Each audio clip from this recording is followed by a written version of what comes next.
Thank you so much. I really appreciate that.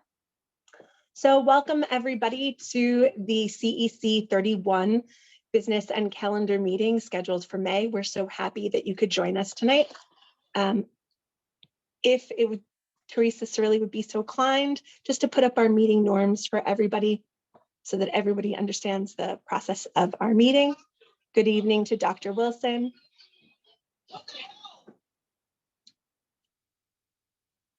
So just as a reminder, we have expectations of our meeting about safety, respect, active listening, and responsibility.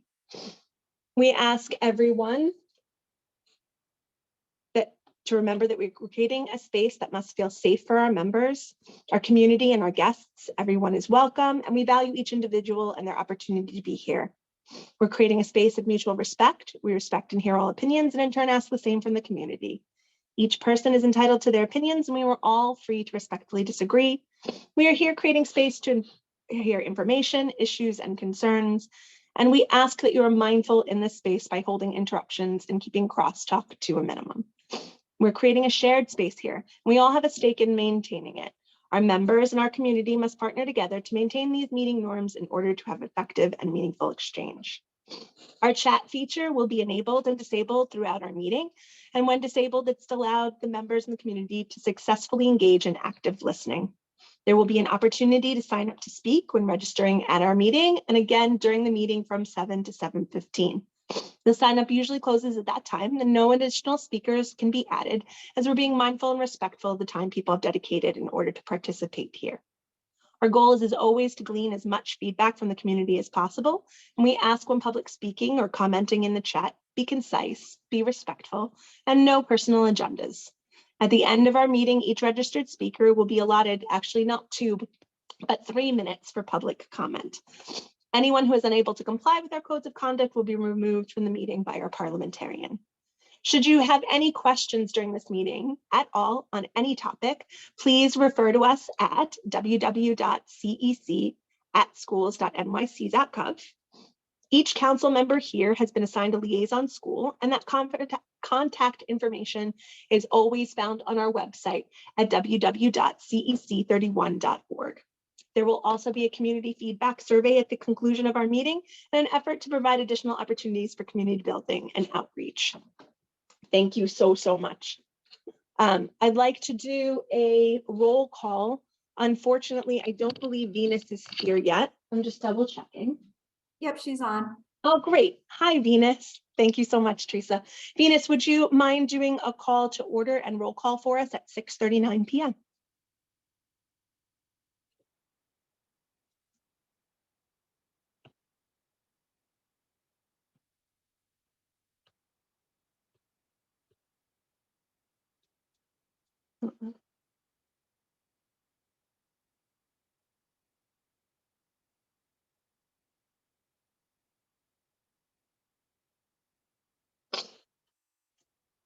In the interest of time, I'll just run through the roll call. I don't think Venus can connect just quite yet.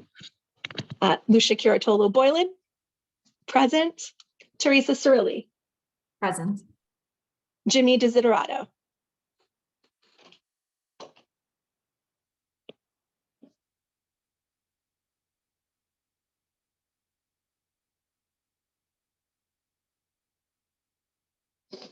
Jimmy is present, but I believe he is joining us via his Bluetooth because he is traveling at the moment. So let the record reflect that he is currently here, though unable to engage with his technology at the moment. Iga Ozen.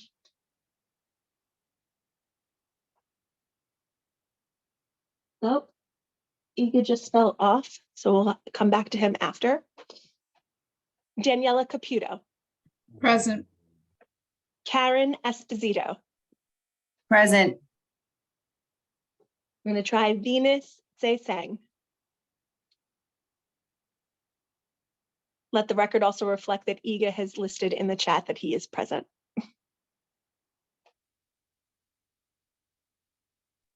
Sorry, I lost the connection. Now I'm present. That's okay. Thank you so much, Iga. So did Venus. Venus has listed in the chat that she is present as well.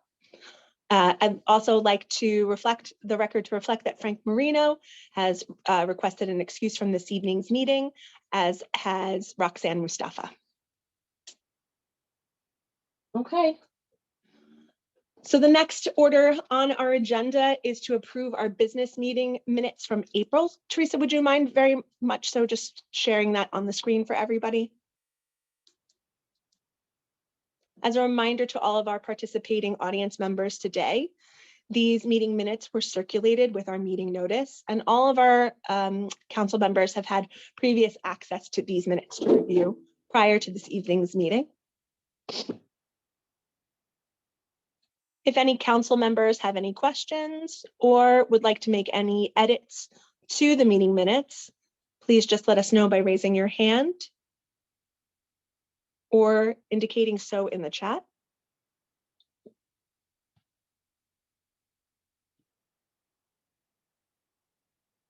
And if you have no changes to the meeting business minutes, then please, you could just list your approval in the chat as well. Thank you, Iga. Thank you, Teresa, for your approval. I approve. Daniela is approved. Thank you, Daniela.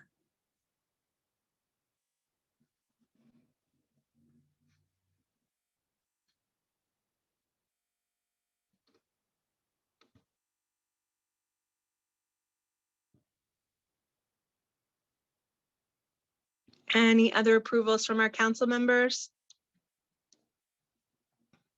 Or any edits necessary to be made?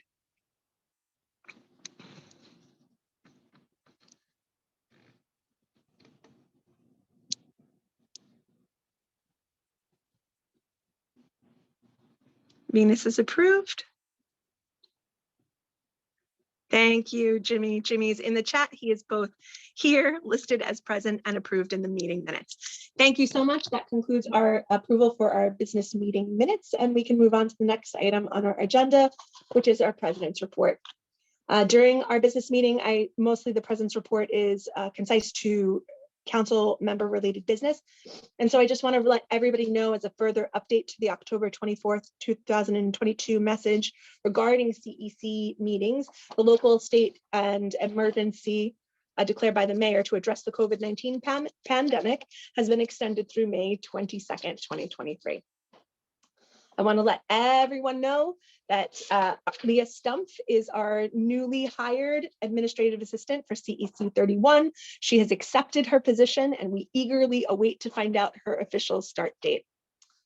I want to talk a little bit to our CEC members about our CEC elections. The voting period is open now through May 9th. And we want to encourage everyone to visit schools.nyc.gov/elections 2023 to learn more about the 49 candidates that are currently running for a seat for the next council body for the 2023-2025 school year. Both guardians in each household have up to 3 votes per child each, and we ask that you spread the word and get out there to use your voice towards representation on this council. Last year, only 2% of eligible voters cast their ballots. By voting yourself and encouraging others to do the same, you have the power to change that outcome. And our hope is to get every school on the island to place 10 or more votes. Again, you can search at the CEC profiles at schools.nyc.gov, and you can even learn more at the learndoe.org/CEC/archives-2023 to watch the candidate forum that happened here earlier in April, where you'll get a chance to learn more about some of the candidates running for office. Again, that link is at schools.nyc.gov/elections 2023. And in order to vote, every parent must have a registered NYC Schools account. This is known as your NYCSA account. And if you have any issues logging in or need help registering for an account, all you need to do is speak with the parent coordinator at your school. So again, don't hesitate, and you can find all the information about voting at more at our nyc.schools.gov/elections 2023. For our CEC members, BASE is doing a professional development regarding the superintendent evaluation that's due at the end of the year. That date is tomorrow, Tuesday, May 2nd, from 6:30 p.m. to 8 p.m. There is a meeting ID that's available and passcode and a registration link that Teresa will place in the chat for any of our CEC members that are interested in attending. I also want to let everyone know that the hearing regarding the NYC hearing on solutions, not suspensions, has been rescheduled for Friday, May 12th at 10 a.m. Participation must be confirmed by Monday, May 8th, and plans to submit your testimony by no later than May 11th at 10 a.m. Testimony has to be given in person and can find more info regarding the bill here. Solutions, not suspensions, ny.org has more information about the specific bill that's being passed, and at nycsenate.gov, Teresa will place that link in the chat as well. You can read more about the specific NY State Senate Bill S7198 that regards our suspensions new policy. Speaking of suspensions, we're really proud to announce, thanks to the amazing work of our CEC member, Daniela Caputo, and a solid push from myself and Jimmy at a meeting with Mark Rampersant, our suspension hearing office is open now at the Patrice Educational Complex 2 days a week. So we're really excited to finally have it be open and facilitating the needs of our Staten Island families. I want to let everyone know that we have for children entering grades 1, 2, 3, or 4 for G&T programs in fall 2023. The application period is going to open on May 2nd through May 15th, and offers will be made in late June for those students. You can apply by one of 3 ways: visiting myschools.nyc, visiting a family welcome center. Ours is located here in Building A at the Patrides Educational Complex, and families can make an appointment to stop in by calling 718-935-2009. For children entering kindergarten, the G&T programs in the fall of 2023, that application is currently closed, and you can no longer apply to G&T programs or add them to your wait list.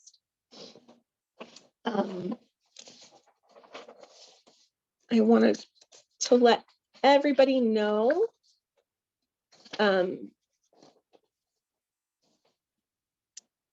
that we are moving ahead on our Digital 31 resource guide, and we still need some committee members to help with the Family Fun Day scheduled in June in partnership with the district. And we are still currently working on resolutions for suspension, mental health resources, and accelerated learning. I'm going to have drafts out to those members shortly in the next week or 2, and then hopefully we can schedule a vote on those resolutions for June. So everyone keep an eye on your mailbox for that one. I want to let everyone know the DOE is also hosting live virtual events about offers and wait lists, seeing as a lot of our, yes, great job, Daniela. I agree, Karen, she did amazing work. As a reminder, the DOE is hosting live virtual events about offers and wait lists tomorrow, May 2nd. It's going to include info on how to add yourself to wait lists, how waitlist offers are made, and what to do if you get a waitlist offer. This applies for a lot of our kindergarten offers that just came out and middle school offers that just came out as well. After the presentation, the DOE will respond to your questions. You can join from anywhere as it's virtual, and every event will cover the same content, but different events provide different language interpretation. The meeting will be tomorrow from 5 to 5:45. Teresa will place the link in the chat. There's a waitlist event link that you can click, and then you can just join in tomorrow. All right, and I think that will conclude my president's report for this evening. I'm going to turn it over to my council members. Any reports from council members about schools that they've visited, SLT meetings or PTA meetings that they've attended, or any information that they've gleaned from parents that they'd like to share?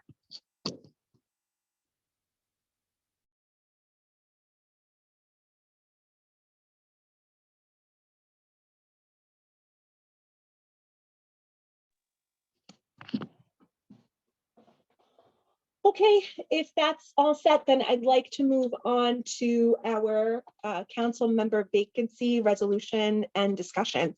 So we have a vacancy on our council, which we previously announced at our last 2 meetings. And so we've had 2 applications to fulfill that vacancy. And so we've had a chance as CEC members to review their applications, and we'll discuss them this evening.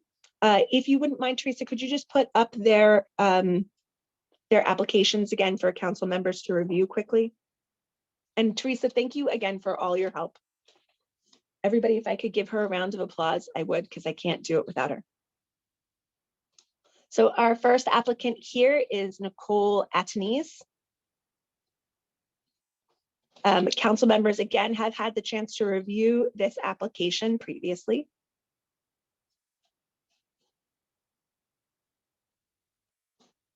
Again, this vacancy will only fulfill the role of a council member basically for the month of June, but we always make an attempt to fill any vacancies that we have in an orderly fashion.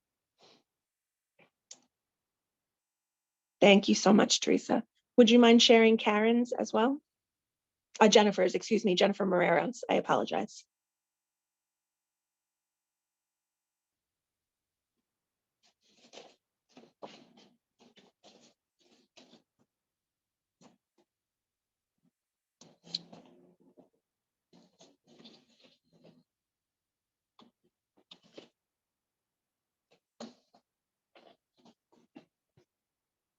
I'm so sorry, I'm just not seeing it yet. Thank you, Teresa. Jennifer was a previous CEC member during the 2018 to 2020 school year. And is also willing to fill that vacancy for just this month of June coming up. I'm gonna stop sharing so I could just go in and share her second page. Yeah, that's fine. Thank you so much, Teresa. I appreciate it.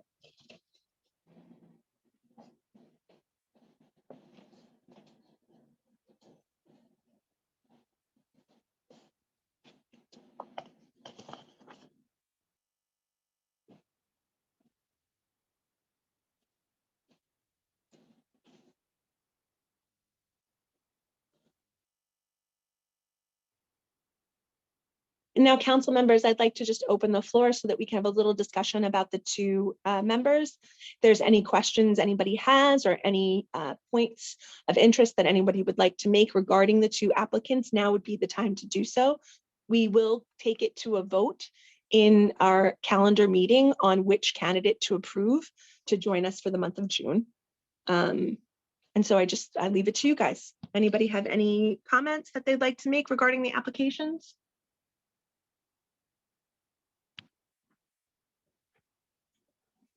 Feel free to just unmute yourselves.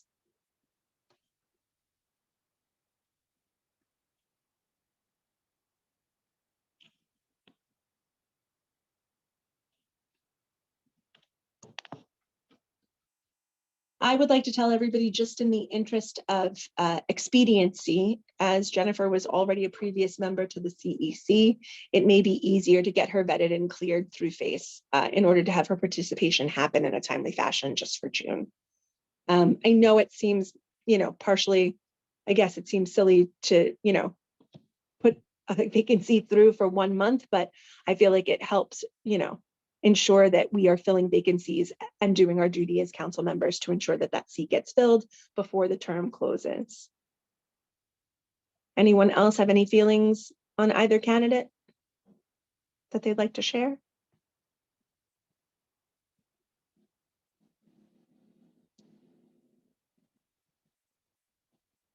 You guys are leaving me alone out here. This is it. It's just a wasteland of me.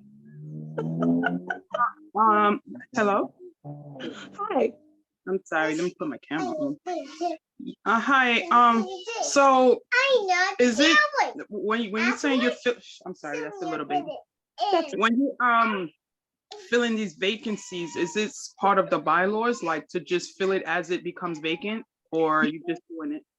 So there's a protocol that's placed. In order, we have to make a public announcement about it. We place a resolution, we put out an application, circulate that application through our parent coordinators at every school, and then have the applications come into FACE. They get reviewed, then sent to council when they're approved. And then we as council members review those applications and then vote. And then we have a resolution to pass once we filled the position. Okay. No, but I mean, is this in the bylaws, or it's just? Yeah. It's in Okay. it's a part of every council. It's part of chancellor's regulations if there's a vacancy or to fill it. Okay, thank you. Of course. Anyone else? Questions regarding the two applicants?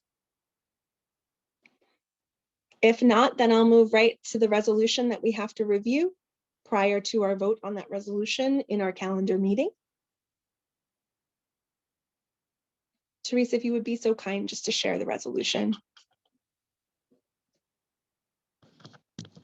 And Venus, if you have access, would you be able to read through, if you have audio access, would you be able to read through that resolution for us? As our recording secretary. Oh, she's just coming back in now. I don't know if she can hear us. Oh man. Today is not the night for connections, I tell you. If she can, I'll help you out. You've Thank you been so much, a Teresa. one-woman show today. Like, wow. Venus, if you can hear us, would you be able to read through the resolution that we'd have to present this evening? Yes. Great, thank you so much. I really appreciate it. Sorry, my connection is bad today. No, don't feel community- I feel like it's everybody. Community Education Council District 31 resolution to declare a vacancy of a member seat on our council. As Community Education Council members are representatives of the parents and community at large, and one of our current members more than 3 unexcused absences. Whereas Department of Education rules and Chancellor's Regulation A-140 state that when a vacancy occurs on a CEC, the CEC shall notify the community of the vacancy at a public meeting. Whereas CEC 31 has followed the regulation regarding filling of the vacancy, and whereas CEC 31 has selected the best qualified person to fill out that vacancy. Now therefore be it resolved that in accordance with Department of Education procedures, Community Education Council D31 hereby declare the vacancy for a member seat on our council is filled effective immediately. Thank you so much, Venus. Anybody have any questions regarding that resolution? Any edits that they would need to make? It's a standard form and is the same form that we use for every vacancy.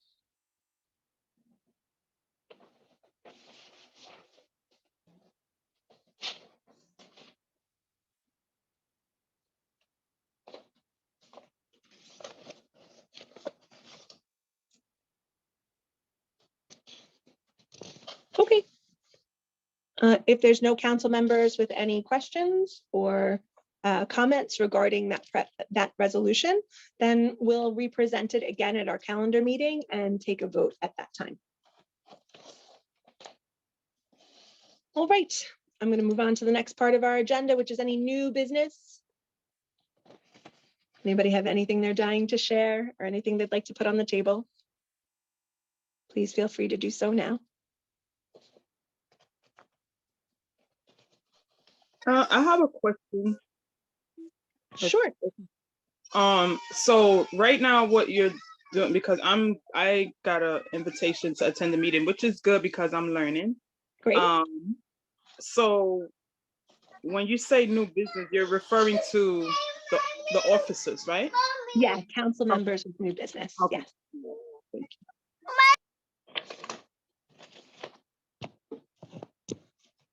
All right, if there's no new business, then I'm going to ask politely for a motion to adjourn our business meeting for this evening. I'll make a motion. to Thank you adjourn. so much, Teresa. Do I have a second for that motion? Second. I second. I Thank you, second. guys. There you are. I hear you all, like so excited to hear you all. All right, so I'm going to adjourn our meeting, our business meeting, and let's resume in about 5 minutes, and we'll pick up for our calendar meeting if that works for everybody. You guys can give me just a thumbs up if that's if that's copacetic. Yes. Okay. All right. We'll see you all shortly. All right. Good evening, everyone. I'm going to welcome everyone back. Once again, I want to let everyone know that this evening's meeting is being translated into 3 languages. Our calendar meeting will be given in Russian, Mandarin, and Spanish. If I could, I'd like to take a moment to allow the interpreters to introduce themselves and again, share the way to contact them in order to be able to hear this evening's meeting in your language of choice.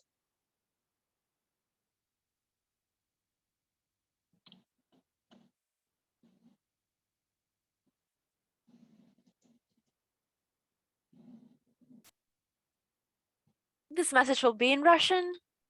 Для того, чтобы прослушать перевод, пожалуйста, позвоните по телефону 347-966-4114 и введите код доступа 238-880-314, решетка. И, пожалуйста, выключите микрофон и в компьютере, и в телефоне для того, чтобы не было эхо. Спасибо. Thank you. Thank you so much.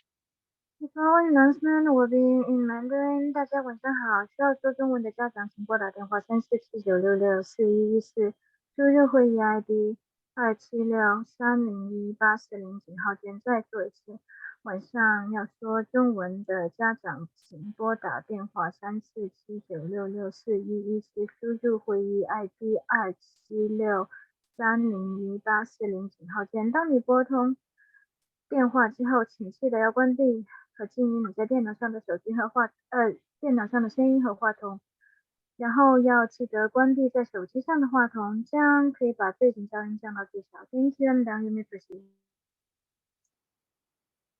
Thank you so much. Saludos. Oh, perdón. Saludos a todos. Quería dejarles para español, por favor, marque el siguiente número telefónico, 347-966-4114. El código de acceso es el 205-620-868 y el número de asterisco. Thank you so much. A heartfelt thanks to all of our translators for joining us. You make everything accessible, and we're so grateful for your presence. So thank you. Welcome everyone to this beautiful evening in May, where we are gathering together for the CEC calendar meeting for the month of May. I'd love to do a call to order and a roll call, please, if Venus is available and ready to do so. Lucia Boylan, Present. Iga Ozen, Present. Teresa Sorelli, Present. James Desiderato,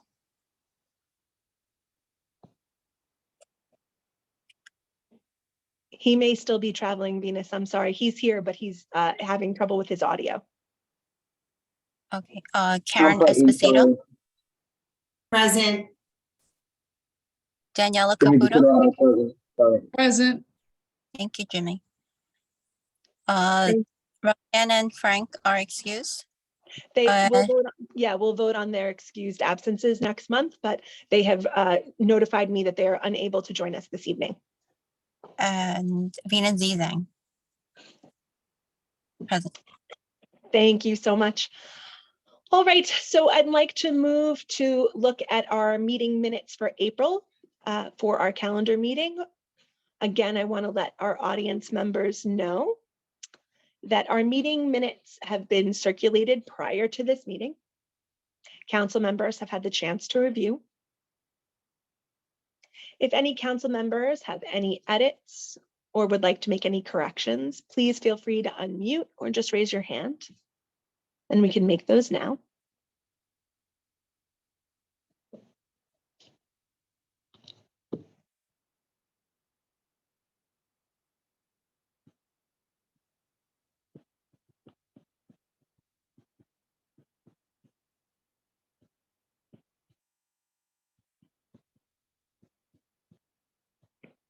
And if you approve, then please just place your approval in the chat.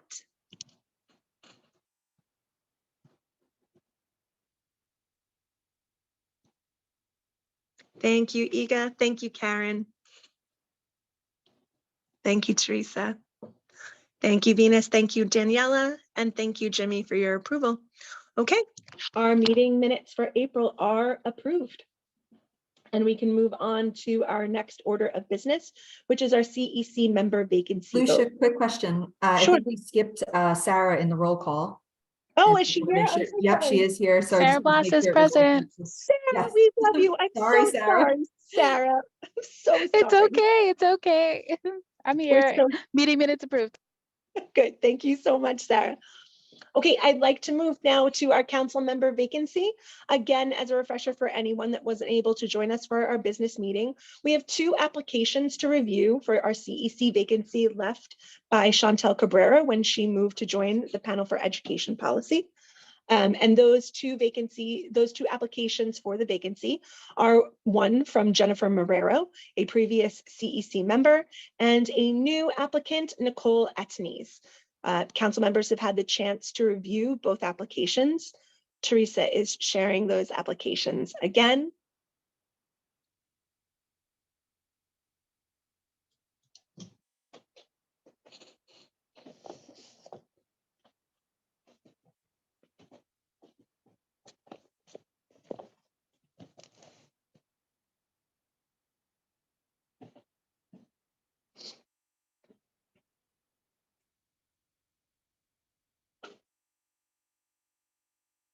Thank you again for screen sharing, Teresa, and being the co-pilot for this evening and all of our CEC meetings. I deeply appreciate you.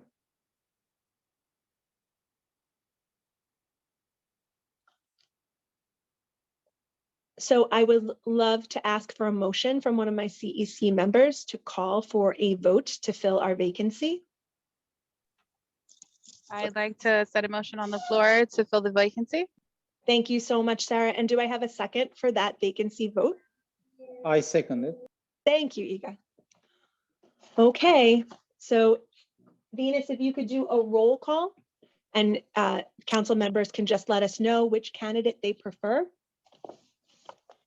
Lucia Curatolo Boylan. Jennifer Marrero, Iga Ozan. I also vote for Jennifer Morado. Sarah Bloss. Jennifer. Teresa Sorelli. I also vote for Jennifer. James Desiderato.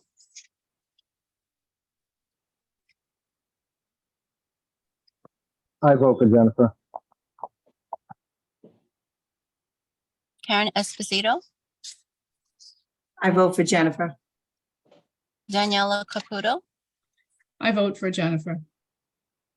And Venus Zizang votes for Jennifer as well. We have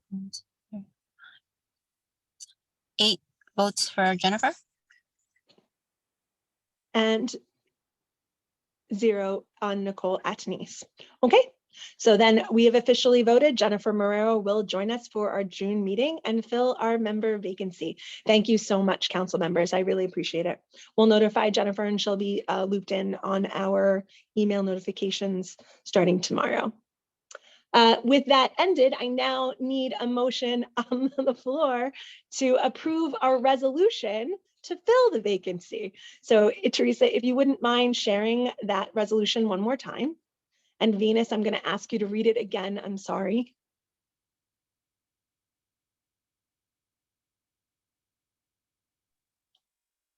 Community Education Council District 31 resolution to declare vacancy of a member seat on our council. Whereas Community Education Council members are representatives of the parents and community at large, and one of our current members has more than 3 unexcused absences. Whereas Department of Education rules and Chancellor's Regulation A-140 state that when a vacancy occurs on a CEC, the CEC shall notify the community of the vacancy at a public meeting. Whereas CEC D31 has followed the regulations regarding filling of the vacancy, and whereas CEC 31 has selected the best qualified person to fill that vacancy.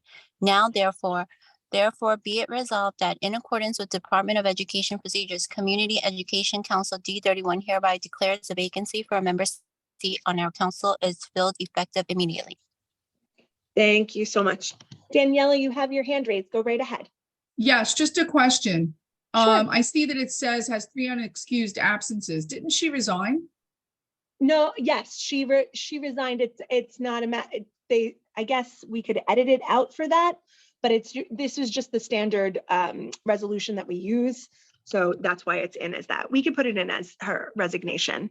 Okay, because it looks like, you didn't, I don't know, she didn't fulfill her duties or something. Yes, but she moved on she to greater things. She definitely moved on to bigger and greater things. We can definitely edit that one out. Let me go in to the doc. Everyone could just patient.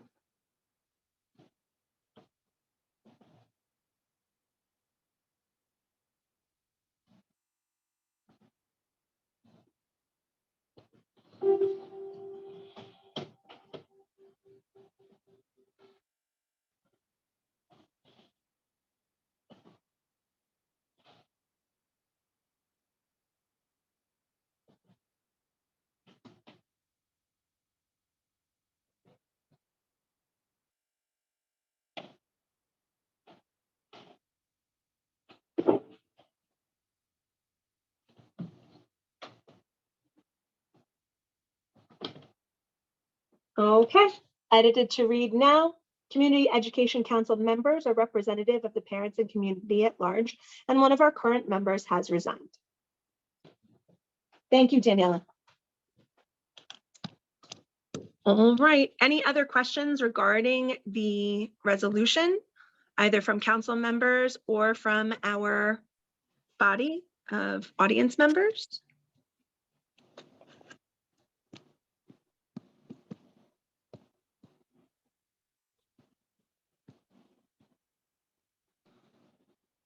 All right.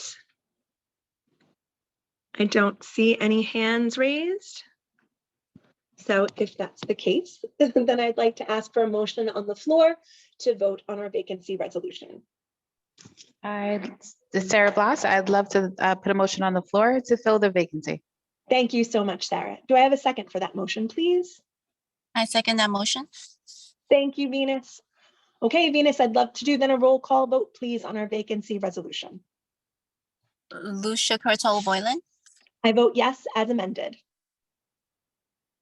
Ige Ozan, I vote yes.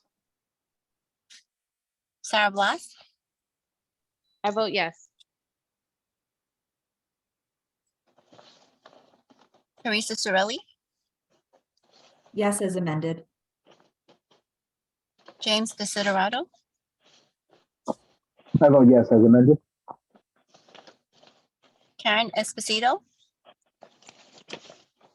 I vote yes. Daniela Caputo, Yes, as amended. and Venus Zizang, yes, as amended. Thank you so much, everyone. Congratulations to Jennifer Marrero, our newly added member of our CEC Council for the year 2021 to 2023. She will be joining us in June, and we couldn't be happier. Thank you, council members. So in an unprecedented occurrence, not one, but both of our speakers this evening, unfortunately, could not join us. So they asked me in turn to just share some information about what they were going to present. So I hope everyone can bear with me. I'm sorry, this is a lot of me, this meeting, and a lot of talking. So bear with me, and I'll talk about our presentations for May. National Physical Fitness and Sports Month is celebrated in May, and it's an initiative by the President's Council on Fitness, Sports, and Nutrition. Fitness isn't just for professional athletes, as any doctor or nutritionist will tell you. Any physical movement is good for you. Many people give up on their fitness goals early on due to misplaced notions of fitness. Every year in May, the President's Council aims to dispel these myths. Exercise isn't about the pounds you shed or the number of burpees that you should be able to do. The key to active, healthy lifestyle is consistency. And no matter what you do, ensuring you keep doing it. And while you're at it, eat healthier and make better choices each day. The simplest things are the hardest to do, but this is the key to leading a happy and healthy life. So to that end, we wanted to let SI families know about a fantastic free program that's offered throughout the city called Shape Up NYC. This is a free group fitness program with locations all across the 5 boroughs. Throughout the year, the Department of Parks and Recreation offers free drop-in fitness classes in or near map developments.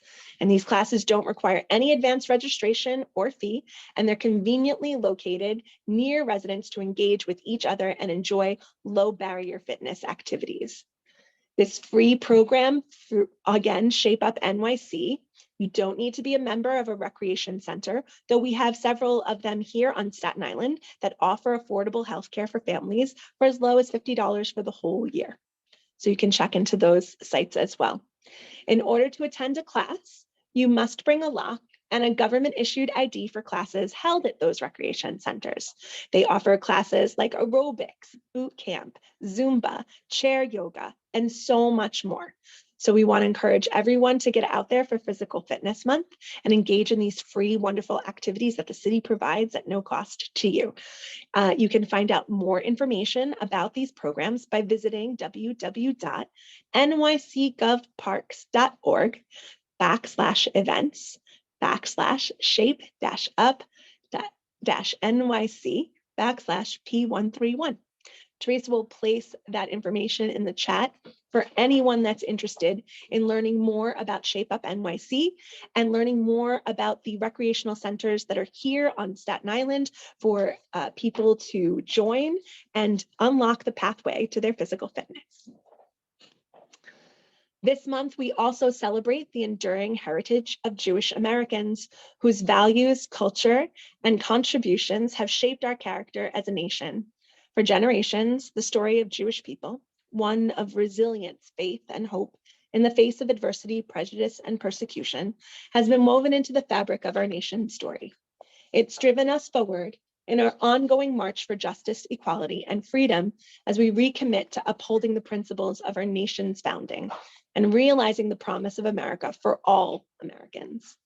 Let us honor those timeless values, contributions, and culture of Jewish Americans who carry our nation forward each and every day by visiting one of our very own sites here on Staten Island. So the Wagner College has a program that's available, and they're offering it for the Youth Stand Up to Hate. It's offered again with Lori Weintraub. Hopefully I said that correctly. I'm sorry, Lori. Lori Weintraub from the Wagner College Holocaust Center. They are holding a poetry contest and art contest on defying stereotypes around the Holocaust. So we'll be able to share this link on our website. First place is $100, second place is $50, and third place is $25. All entries must include your name, school, and contact info. And you can create a poem or reflection or visual work of art that expresses how you feel about studying the Holocaust and defying the stereotypes. They also have the Chai Society Mitzvah Awards, Points of Light. They have their 2023 award honorees on May 24th at 6 p.m. And it's a conference, and they're on June 6th at 11 a.m. Forgive me. There's a conference on medicine and the Holocaust. We encourage you to visit the Wagner Holocaust Center. And in addition to that, we ask you to visit the SI Holocaust Center. This is an education center for the universities, the 63,105 students attending 81 public schools, the numerous yeshivas, parochial and private schools on Staten Island. Their mission is to never forget the Holocaust. Through the use of exhibits and special programs, they commemorate the individual stories of survivors, victims, bystanders, resistors, GIs who liberated Nazi camps, and as a mean to combat anti-Semitism and all forms of prejudice. It provides a physical space for Holocaust artifacts and serves as a place to document the history of the Jewish community on Staten Island.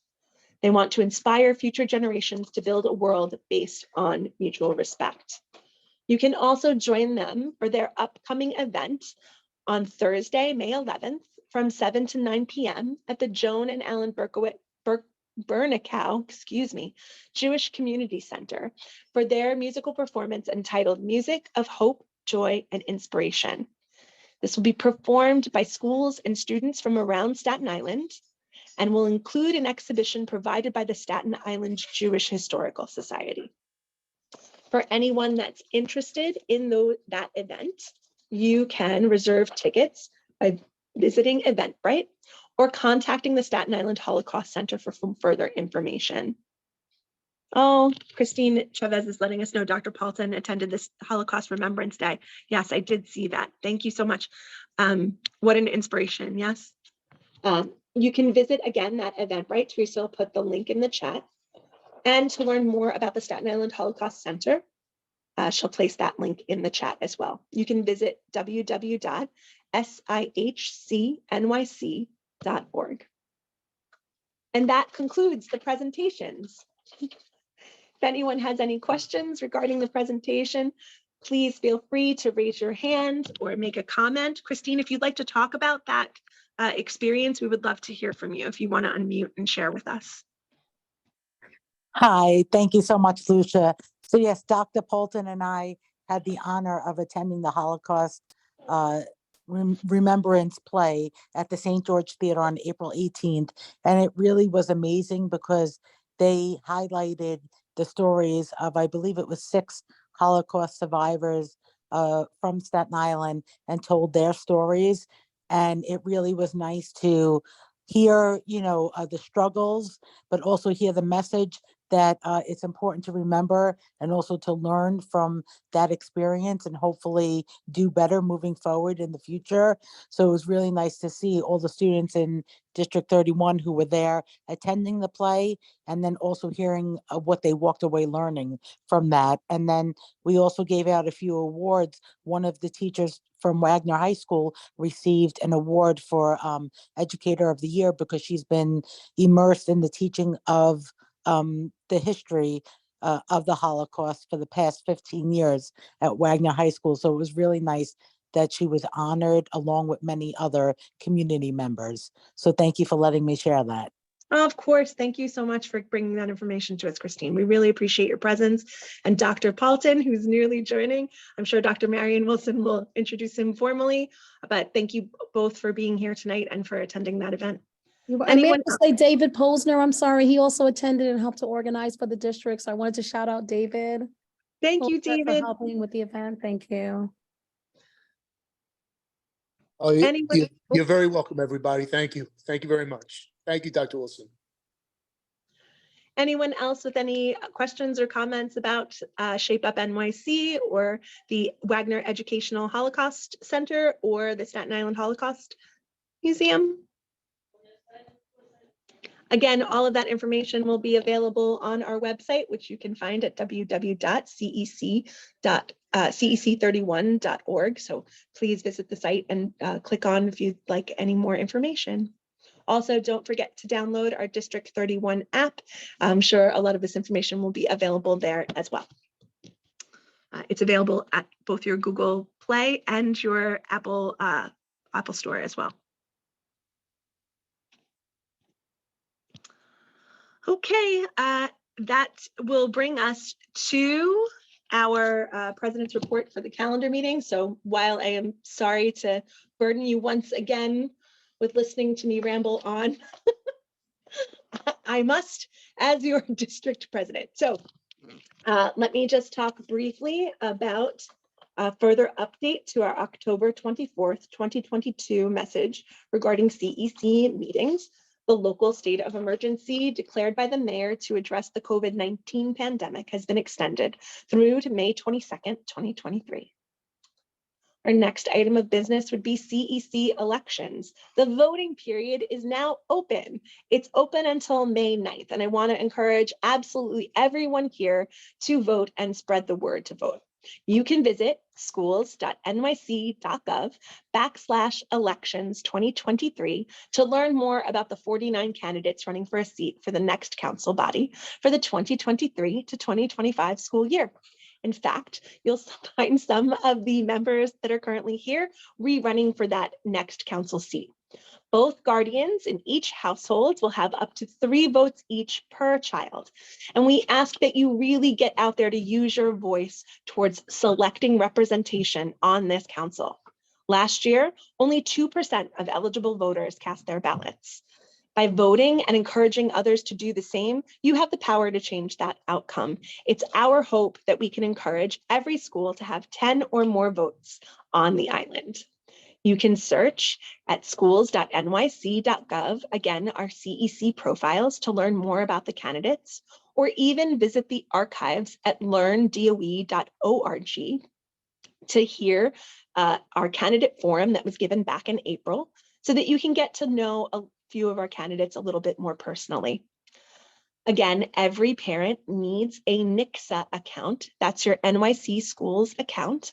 And if you don't have it or haven't logged in or need help logging in, please contact the parent coordinator at your school and they'll be more than happy to help you. Again, each guardian has their own NYCSA access login and must use it in order to vote. So we really hope you'll get out there. We really hope we'll hear your voice echoed, and we really hope that we'll see the faces that represent you here in the next 2 years. So thank you. Get out and vote. You have until May 9th. Information for families or for children entering grades 1, 2, 3, or 4. G&T programs in fall 2023. The application period opens May 2nd through May 15th, and offers will be made in June. Oh, forgive me, everyone. I'm just gonna, this is what you get for talking too much. You can apply in one of 3 ways by visiting myschools.nyc, a family welcome center.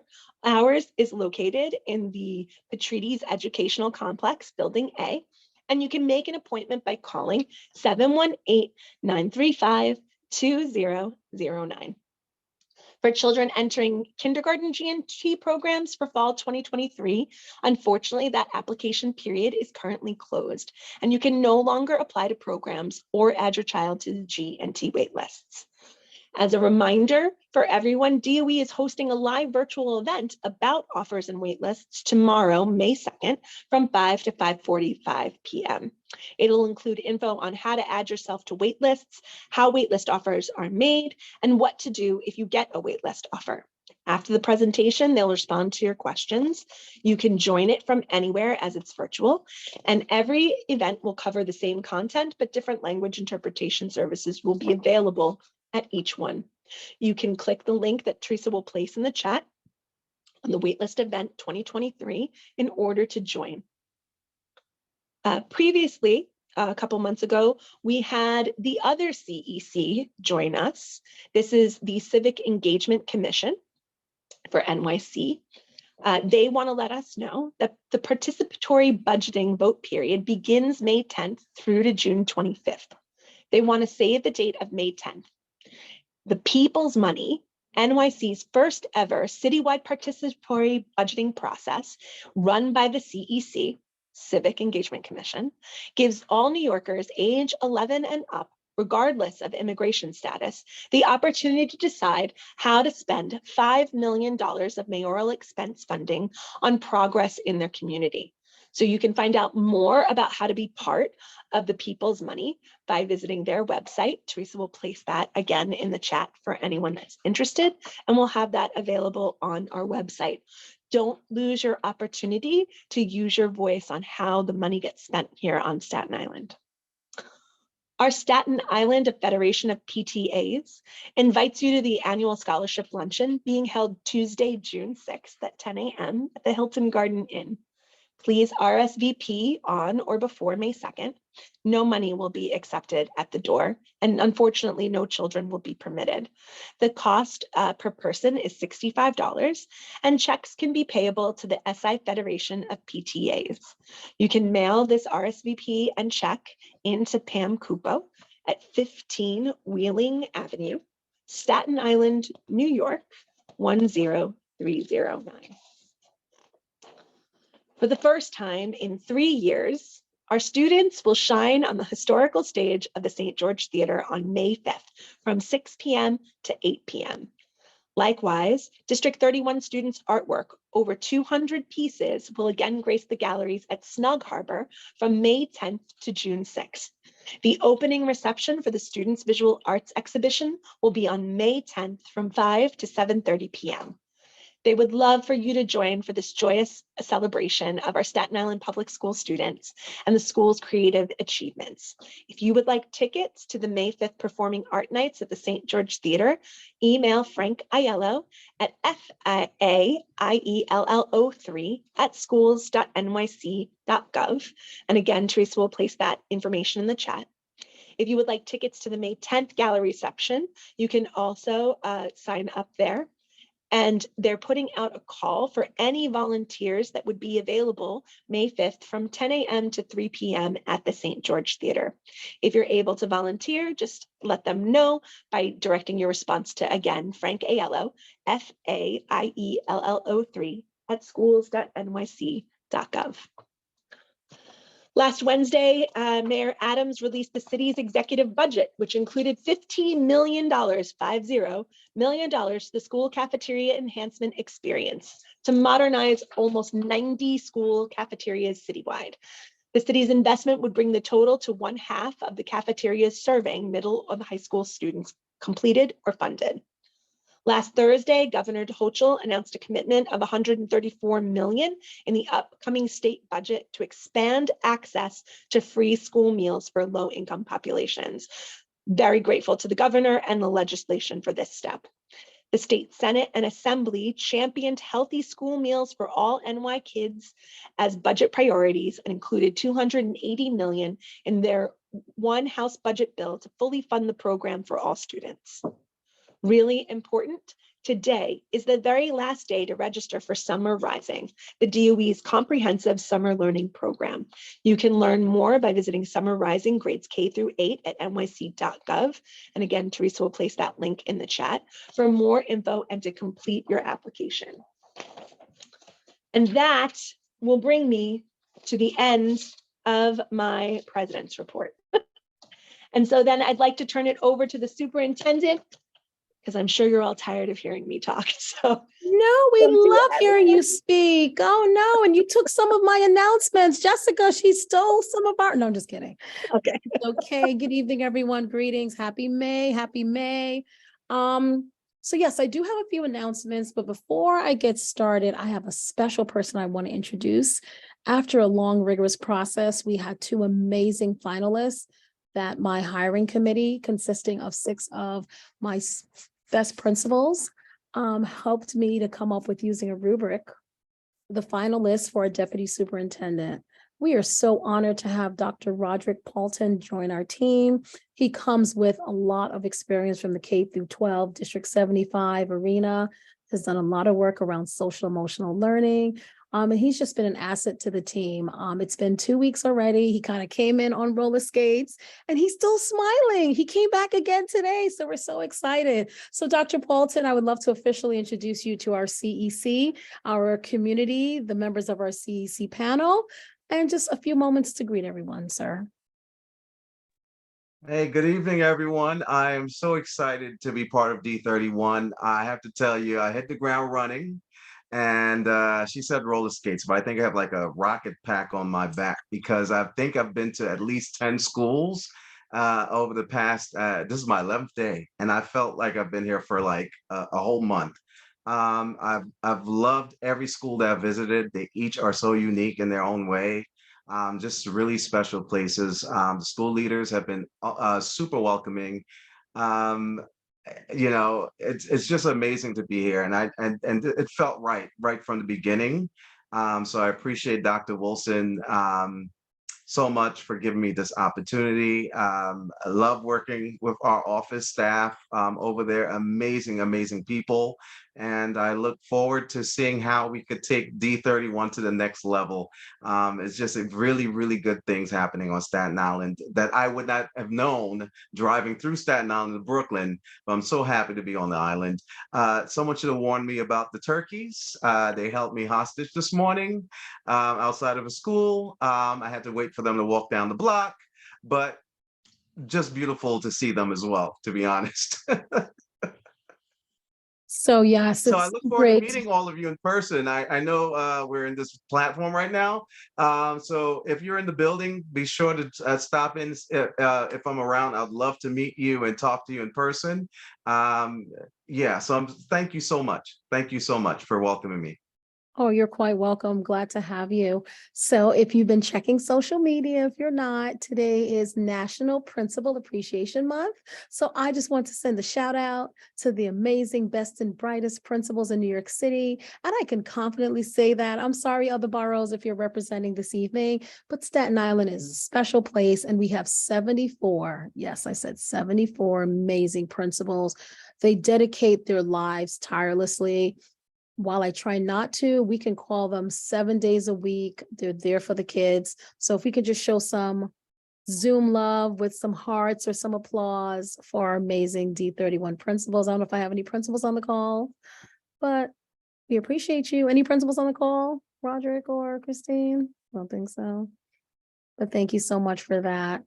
But with that pleasant greeting, I do have to say, we had Councilmember Borelli had a beautiful street renaming in honor of one of my lost principals. As some of you may know, last year I lost Phil Carollo, the principal of PS 56, and Councilmember Borelli and Mr. Riley, Assemblyman Riley had the street outside of the school renamed, and we went there on Friday, and it was a little like bittersweet.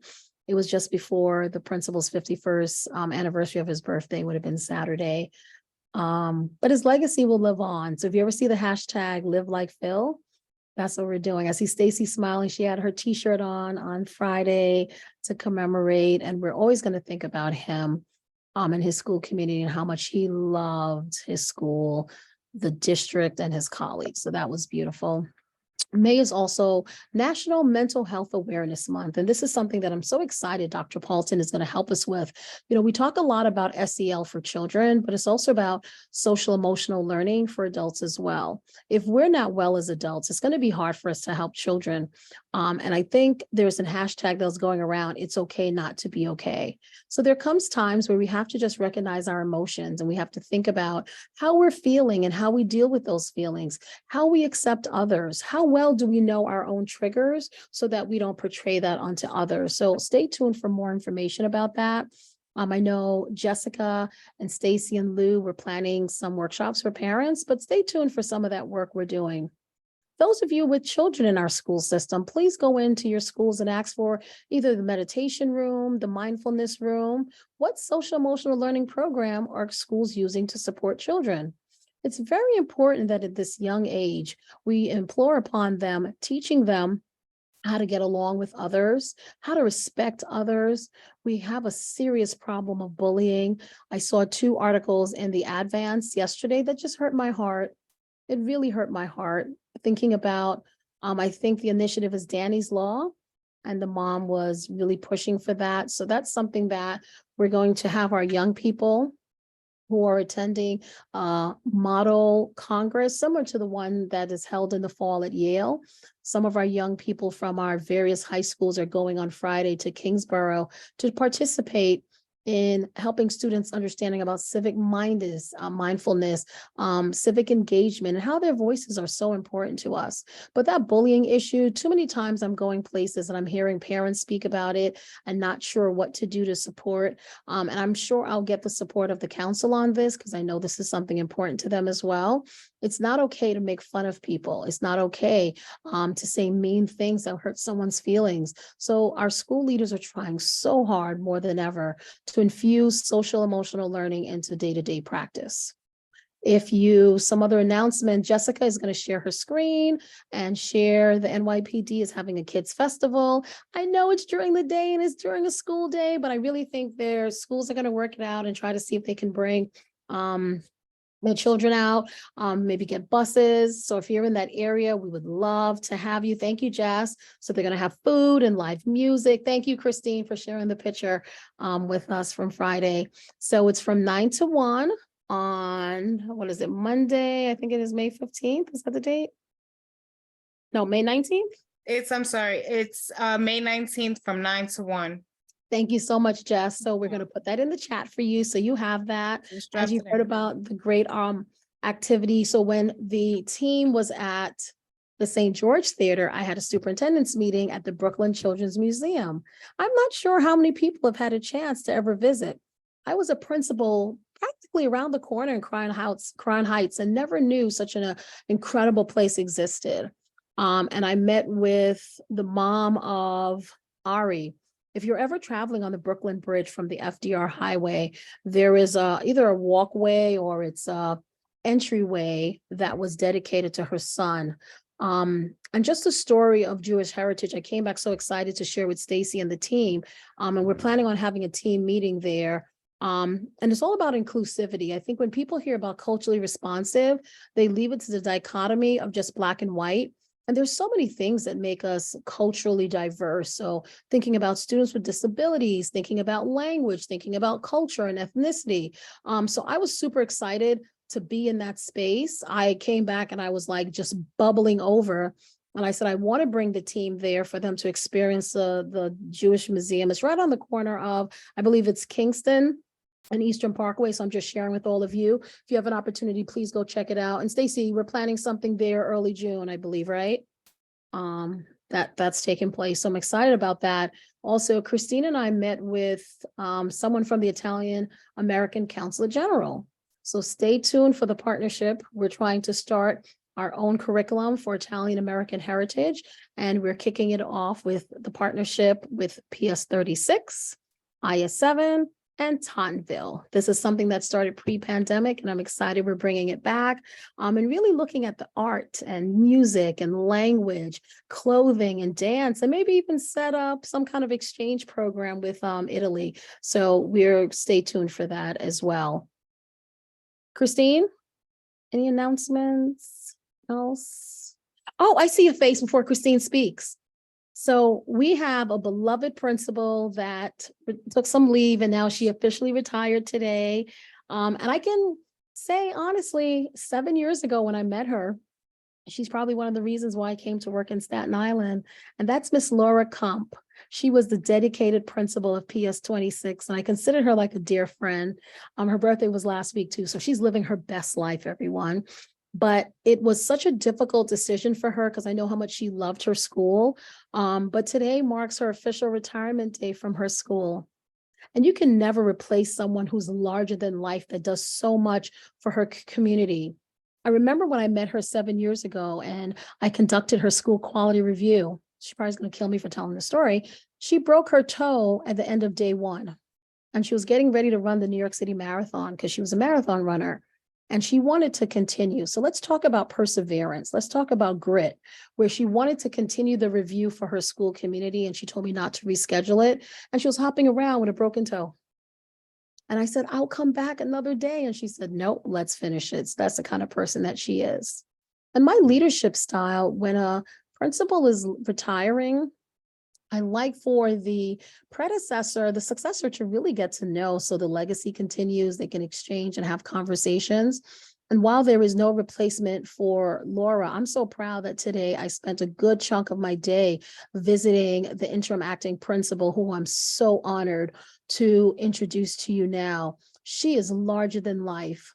I even asked her to step out of the room today while I speak to some of her students, and I recorded them on video, and they had nothing but beautiful things to say about her leadership in such a short space of time. So it's my proud, proud honor to introduce to you the interim acting principal of PS 26, Miss Stephanie Bassett.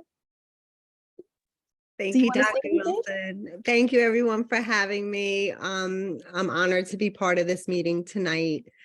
I am thrilled to be part of the PS 26 community, and Laura Kump was amazing through the whole transition process. I was able to spend time with her, talk to her about all of the great work that she achieved and she was continuing to work on in her community. Every time I was there, I took careful notes. Because for me, I wanted to continue that legacy and build upon the great work that is in place at PS 26. Walking into a building mid-year is not so easy, but it is such a tight community. It's a small school. There's only 272 students, but within that short time, I've gotten to make so many great relationships with the staff, with the parent community, with the children, school aides, the custodial team, and they're just so supportive. So those relationship building is key. And because of that, I know that we can make and just build on the great things happening at 26. Dr. Wilson, we went into so many classes today, and my teachers are amazing. After Dr. Wilson left, people were coming into my office and they said, any feedback? Tell me. And they kept saying, we want to make you proud. We appreciate you sitting at data team meetings with us. They said they learned a lot from me in a short time. And they said, well, what can we do? And they're really hungry. So, everyone is truly all about the children, and that's why we're in this work. So I do feel it's such a perfect fit for me. Like our theme is small school, big hearts. And that's how I truly feel there. It is a small school with big hearts. We love what we're doing. And I say, if you don't love what you're doing, school is not where you should be, because it's what makes it a calling and not a job. And for me, this is a calling. I love the gift I've been given. I appreciate Dr. Wilson for entrusting me in this position. And I count my blessings every night. I think of things that I'm grateful for, and being there to lead the PS 26 community is truly a gift to me. So I appreciate it, and I look forward to working with you all. And you'll see the great things that are going to continue happening at 26. Well, I can tell you this, your students, that 5th grade class today, they still have me thinking, and they were so complimentary of all the things that you've done in the short space of time. So from the mouth of babes, just continue the work and continue the legacy. So thank you for that. And shout out to your PTA president. I think I'm going to start something now, Mr. Jimmy. I think you got some competition with Miss Danielle. So I don't want to, get anything going on the CEC right now, Jimmy, but I was told not to mention that she could be possibly one of my favorite PTA presidents, but we'll save that for another meeting. But I love you both. And speaking of Jimmy and Venus, I had the pleasure of interacting with them just before the spring recess. And what I love in talking to our parent leaders is that they always offer a different perspective and have me thinking about better ways of leading. And I really appreciate that. Like we may not always see eye to eye, but the respect, the admiration, the mutual respect is something that's very important to me. So I'm so excited that I'm getting to spend some time hopefully with Venus later on in the week. Jimmy and I spent some time. He gave me some feedback on some areas, and I hope I was able to give him some feedback, and we'll just continue the robust conversation. We have an amazing Executive Director of Student Support and Operations on the call. Ms. Lachlan, you and your team are doing so much. Do you want just a few seconds just to say hello to the crowd and tell them some of the things that the borough office is doing under your leadership? Yes, I would love to. Good evening, Dr. Wilson. It's a pleasure to be here. My name is Christine Laughlin. I am the Executive Director of Student Services and Operations. My team, which encompasses 4 different divisions, we work together with special education, multilingual learners, teaching and learning, and student services. And this year, under Dr. Wilson's leadership, we have done a lot of work on cross-functional teaming so that we were able to build an arc of learning in mathematics and in ELA. And we have members that reach across student services to special education, to MLL, to teaching and learning, to really build a professional development plan to support our teachers in literacy and mathematics, which has been our focus. For math, we've been really delving into geometry, because when we analyze data, what we're finding is that the geometry questions from grades 3 all the way to the geometry regents, there's a lot of work that needs to be done to really bolster teacher practice. So we've been doing a lot of work on that. And we've also been really focusing on literacy. We created an arc of learning to really look at phonetic awareness and to really look at the 5 pillars of reading to ensure that we have better results as we move forward. There's so many things that we are working on, and we're constantly looking at data to really look at the impact of our work. And one other thing is that we're really learning how to progress monitor, which has been a bit of a challenge, you know, especially because we didn't have a lot of data from, during COVID. So we've been really looking at screeners, and we've really just been, I'm really proud of my team. They're an amazing group of people who have incredible ideas. They're extremely innovative and supportive, and we're really excited to move this work forward under the leadership of Dr. Wilson. So thank you so much for the opportunity to speak. And I look forward to hearing any type of feedback that you may have. I'm always available to talk to parents as well. So thank you very much for the opportunity. Thank you so much. So I had a wonderful weekend, whirlwind. I was the keynote speaker for the National Council of Negro Women. I'm not sure if anyone's on the call, but President Myers, Ms. Robinson, Ms. McMillan, it was just an amazing event. The turnout from the community, the students that were present, the message we talked about, changing the narrative and really promoting equity and excellence with accountability and action. It was just an amazing event. If you missed it this year, please make sure you try to go out and support next year. They're doing so much for our schools, and just seeing the diversity in the community of the attendees. It was just a really, really lovely event. I think we caught everything, right, Jessica and Christine? Not going to tie everyone up too much. So much great things happening. Please check out our app. Shameless plug. If you haven't downloaded it, shame on you. You got to get the app. It's going to keep you up to date. Jessica's been doing an amazing job of blasting out the notifications. You can't say you're missing a CEC meeting because the notice comes out on your phone. It comes right there, the notification. And Lou Brucci, along with the team, if you check out the app, every single school has a 2-pager now that you can find out what they're working on, their curricula, the theory of action, the vision and mission. It's so all easy encompassing, one-stop shop. So one of my pillars of when I was interviewing for this position was about communication and transparencies with families. And I think I really have tried my hardest to do so. But if you don't have the app, I know you're going to say it's something else, but it's so worth it. I promise you. So we'll drop it in the chat. Please make sure you download the app to keep up to date and just to know what's going on. Christine, I'm sorry. And don't forget the Soapbox Derby is coming up. Yes, Soapbox Derby coming up. It's something to marvel at. Oh my God, Mary Grace DeForty and the team does an amazing job, so you don't want to miss that. So I think that will conclude my announcements for this evening. I think I caught everything, but if you missed anything, Jessica will send you a notification on the app and you'll get caught up. Thank you so much, panel. Have a wonderful evening, everyone. Thank you so much, Dr. Wilson, and thank you to the district team for all your work. Congratulations to Principal Bassett and congratulations to Principal Gumpf. We miss you so much. Congratulations to Dr. Paulton. So many things to celebrate. What a wonderful May we're kicking it off with. With that, I'd like to move to any committee reports. I know Jimmy is probably available now. He has some things he'd like to go over. Jimmy, you want to take it away a little bit? Sure, thank you. I apologize for being dark before. Work is what it is.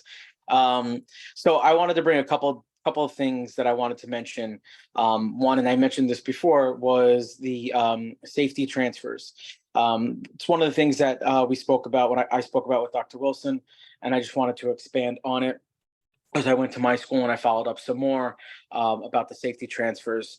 So I will say, just speaking from what I know from my own school, my school itself had about 30 safety transfers to date this year in this school year. And they've done a lot of work with getting their school together, getting their their hallways cleared up and everything. It's really going very well there, and I'm very thankful and happy. But there is starting to be a little bit of a change, the tide is starting to change a little bit. And even when we looked at the data, you could see that their suspensions are up 180% from last year. So it's definitely having it's having a reflection on what goes on at the school. So I know when I spoke to superintendent, we spoke about bringing Paul Helfman in and to seeing exactly what is going on as far as how these kids who are asking for a safety transfer or who need a safety transfer, where they're going.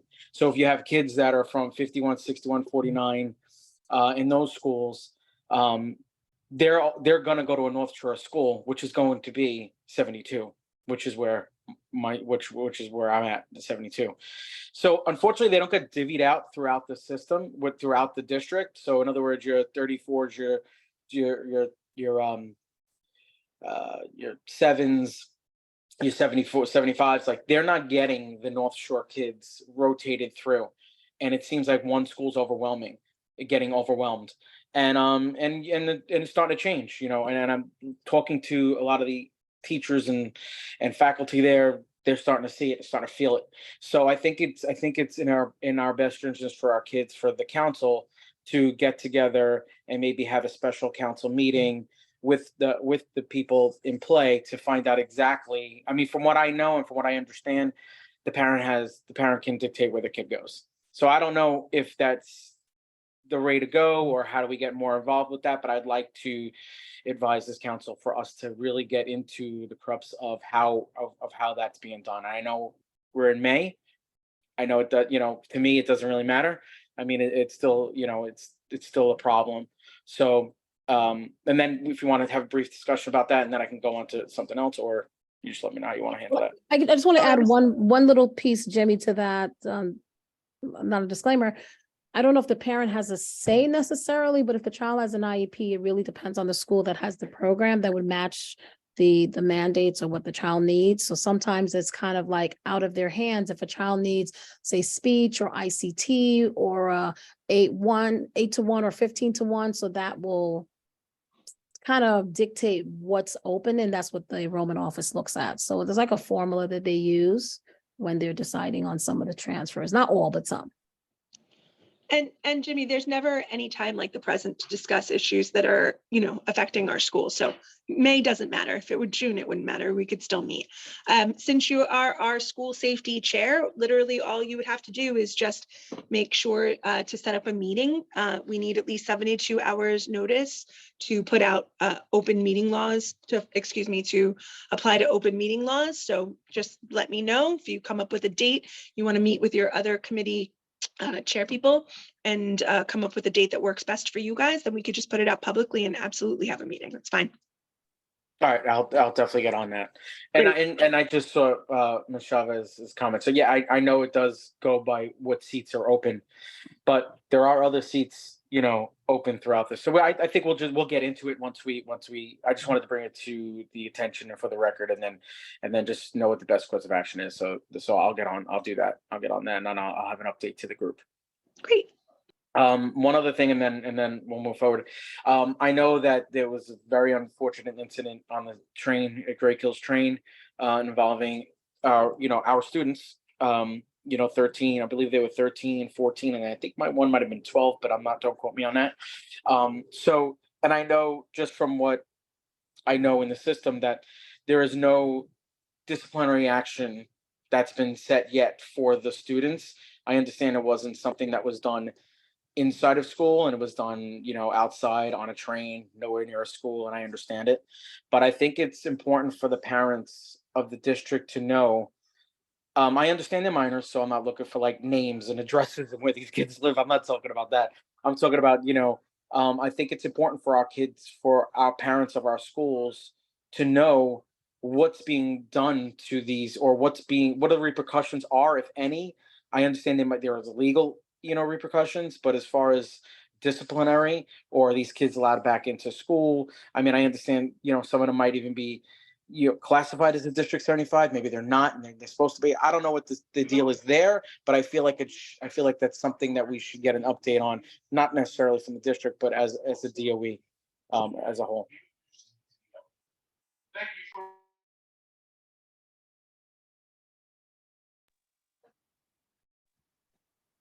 So I know that there's not a lot of information to be shared because it is a police matter. So often, to ensure that the process is followed, once I guess that information would be, determined, then if any next steps are needed, they would absolutely be followed, aligned to the discipline code and in consultation always with the borough safety director. So we don't have any immediate, information on that, because it is a police matter that's being looked into from what's, shared with us. But, once that is resolved, then if there are any necessary steps, we always consult with the borough safety director and then ensure that we, address as needed, both disciplinary and also, counseling supports if appropriate. Thank you so much, Christine. And thanks, Jimmy, for talking about that. Any other council members with committee reports or comments that they'd like to make at this time?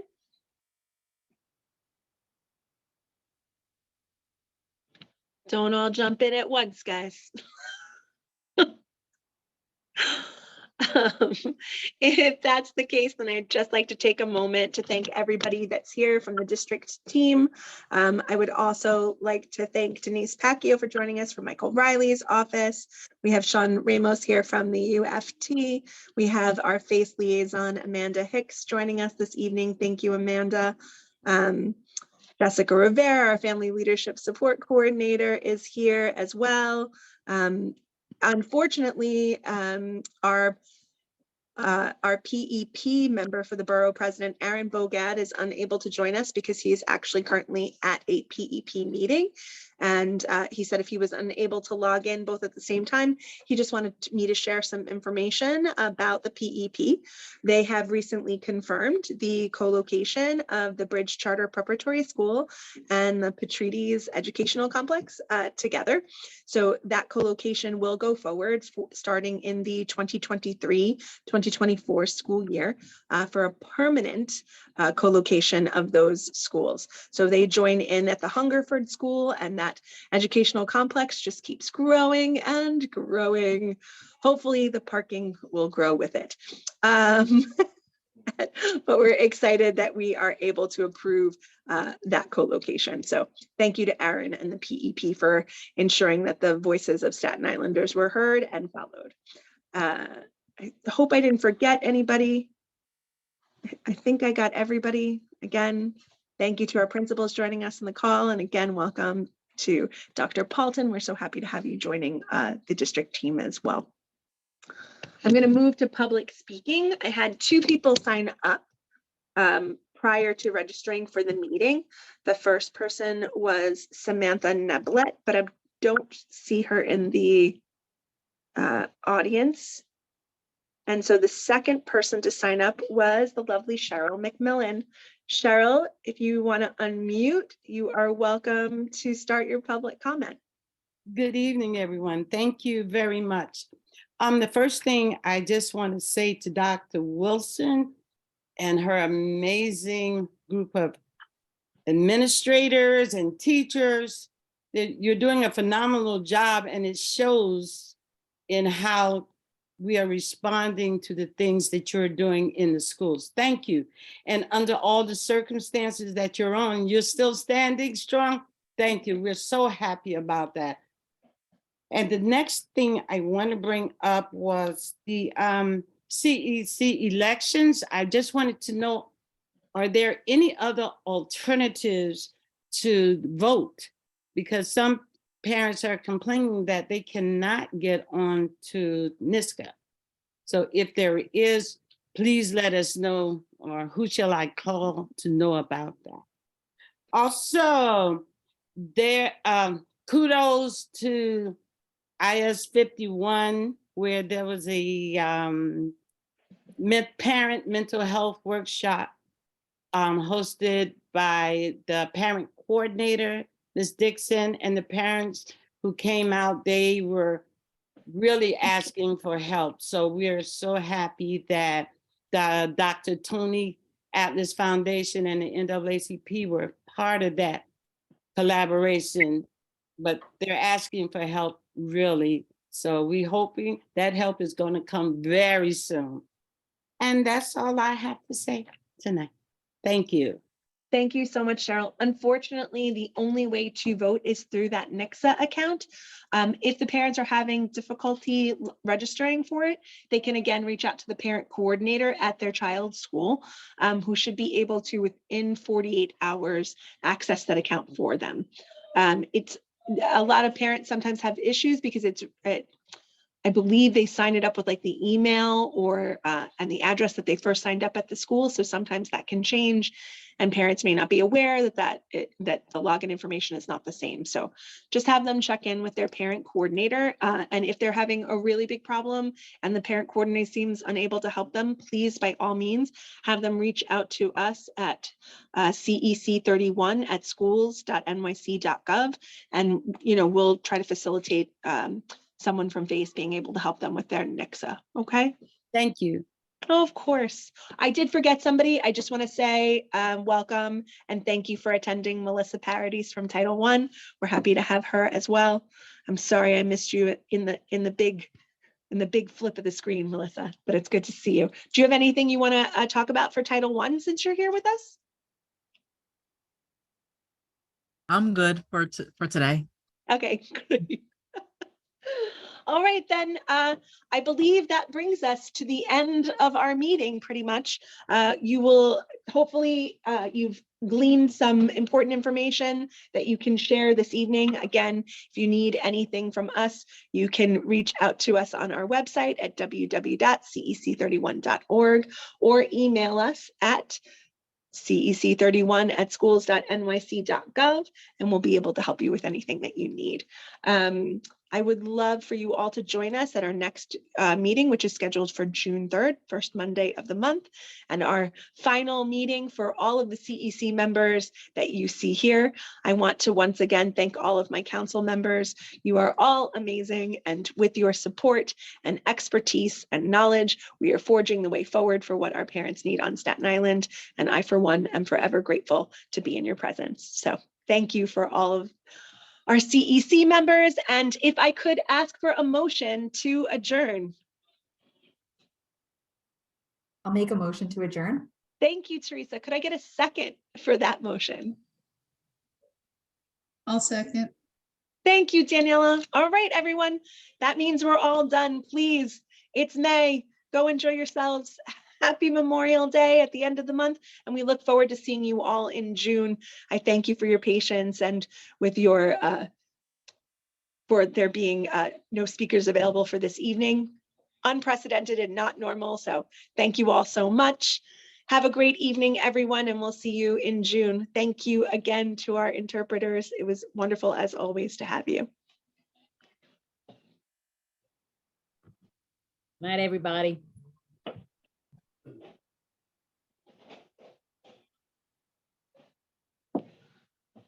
All right, interpreter for Spanish signing off. Interpreter for Spanish.